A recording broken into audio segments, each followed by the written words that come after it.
Hello everyone, and welcome back. We are making fantastic progress on our journey through the strategic side of technology. In K1, we understood why companies use technology to compete. In K2, we learned how they make those big build versus buy decisions. Today, we're going to add another layer of strategic thinking that can feel a bit like predicting the future. Our topic is K3, Principles of Estimating the Risks and Opportunities of Digital and Technology Solutions. Before any company invests millions of pounds and thousands of hours into a new tech project, they have to look into the crystal ball. They need to make a calculated assessment of two powerful, opposing forces: risk, the chance of something bad happening, and opportunity, the chance of something great happening. My objective for you today is to learn the professional principles behind making those estimations. This isn't about guesswork, it's about structured analysis. This is a crucial skill for anyone who wants to be involved in making important decisions. Let's use my scaffold and ascend method to get our definitions clear, as this is vital. Every new technology project is a step into the future, and the future is always uncertain. We are dealing with two sides of the same coin. On one side, we have opportunity. This is the potential for something good to happen. It's the whole reason we're excited about the project in the first place. It's the upside. An opportunity statement might sound like, this new system could reduce our operating costs, or this new mobile app could attract a whole new type of customer. On the other side of the coin, we have risk. A risk is an uncertain event that, if it occurs, will have a negative impact on the project. It's the downside. A risk statement might sound like, our team might not have the right skills to use this new programming language, or our main supplier could go out of business during the project. The final and most important word here is estimating. This is the core principle. We are not just making wild guesses. We are using our experience, our research, and our data to make an educated judgment about the likelihood and impact of these risks and opportunities. It's the difference between fortune telling and forecasting. Let's start with the positive side, opportunity. It's not enough to say a project is a good opportunity. We have to estimate how good. To do this, it helps to put opportunities into a few different categories.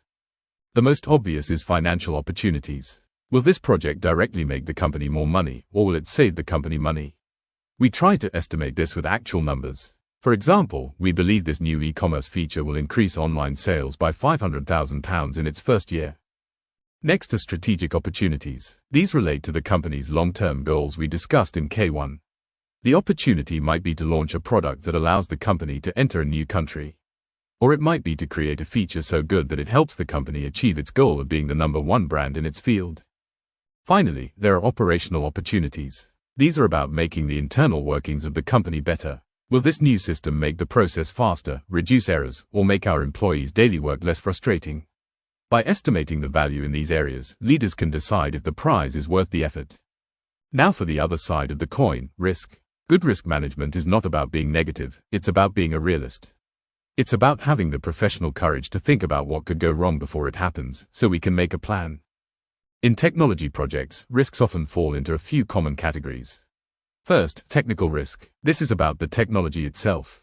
Is the solution we're proposing incredibly complex? Are we using a brand new, untested programming language that might have bugs? Will our new system be able to talk to our 20-year-old finance system? Next, people or resource risk. Do we have enough people to do this work? And do they have the right skills? What is our backup plan if our single expert on this topic decides to leave the company halfway through the project? Then we have schedule risk. Are our deadlines realistic? Have we been too optimistic about how long things will take? Are we dependent on another team, and what if they are late delivering their part? And finally, budget or cost risk. Are our cost estimates accurate? Have we accounted for everything, or could there be hidden costs we haven't thought of? Identifying these risks is a job for the whole team, because everyone will see the project from a slightly different angle. Once we have a list of potential risks, we can't try to solve all of them. We need to focus on the ones that matter most. A simple but very powerful tool to help us do this is a risk matrix. It helps us move from just listing our worries to estimating how serious they are. For every risk we've identified, we estimate two things. First, probability. What is the chance of this risk actually happening? We can rate this as low, medium, or high. Second, impact. If this risk does happen, how bad will the consequences be for the project? Again, we can rate this as low, medium, or high. Now we can plot all our risks on the matrix. A risk with low probability and low impact is something we can probably just keep an eye on. But a risk in that top right corner, one with a high probability of happening and a high, catastrophic impact if it does, that's a major danger. That's a risk we absolutely must have a detailed plan for right now. This simple, visual tool brings structure and logic to the process of managing risk.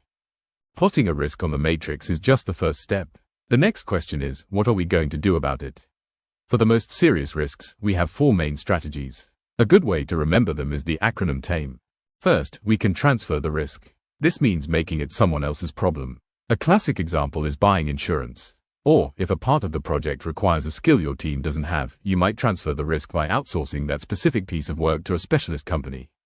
Second, we can accept the risk. This is a conscious decision to do nothing. We might do this for low-priority risks, or for risks where the cost of doing something is higher than the potential cost of the risk itself. We accept it and agree to deal with the consequences if it happens. Third, we can mitigate the risk. This is the most common response.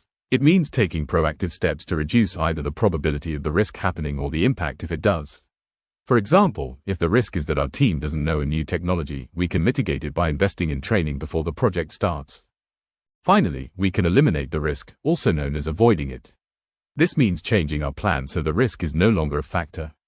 If a proposed technology is just too new and risky, we might eliminate that risk by choosing a more established, stable alternative. This skill of estimating risk and opportunity is something you can start practicing immediately, and it will make you a much more valuable professional. Chloe, as a software engineer, you can see the technical risks better than anyone. It is your professional responsibility to voice them. Equally, you can spot opportunities, like suggesting a new automated testing tool that could speed up the whole project. Ben, as a data analyst, your love for clarity makes you ideal for this. You can take a risk that someone has mentioned and do the research to back it up with facts. You are the one who can turn a list of vague worries into a prioritized, evidence-based report. Liam, as a network engineer, you deal with some of the biggest risks in the business. You need to be able to estimate the impact of a network change and explain it in business terms, not just technical terms. Aisha, for you as a future IT consultant, this is a core deliverable. When you propose a solution to a client, they will expect you to also provide an honest assessment of the potential risks and the likely opportunities. It is a massive trust builder. Tom, as a business analyst, you are often the one who owns this process. You'll be facilitating the workshops where risks are identified and creating the risk matrix that helps the team prioritize. And Maya, as a cybersecurity analyst, this is the very essence of your job. You are constantly estimating the probability and impact of threats and communicating the business risk to leaders so they can make informed decisions. Okay, let's bring this to life with some practical actions for your portfolio.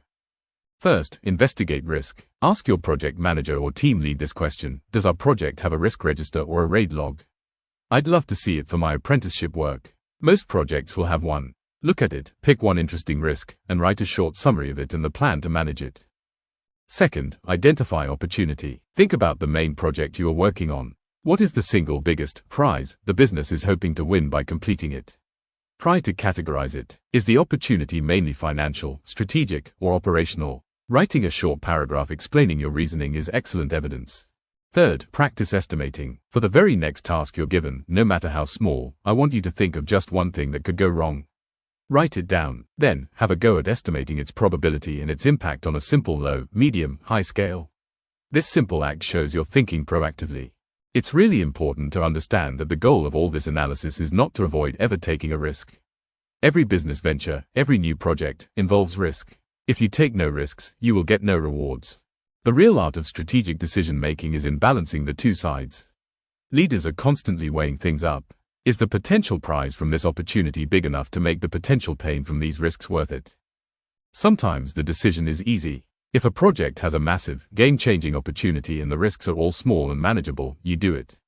If a project offers only a tiny, insignificant opportunity but comes with huge, frightening risks, you don't do it. The challenge is that most decisions fall into that tricky gray area in the middle. And that is why the skill of estimating, of being able to clearly and rationally assess the size of the risks and opportunities, is so valuable. It helps leaders navigate that gray area with confidence. Okay, let's wrap up our session on K3. Today, we've learned that every technology solution presents both potential opportunities and potential risks.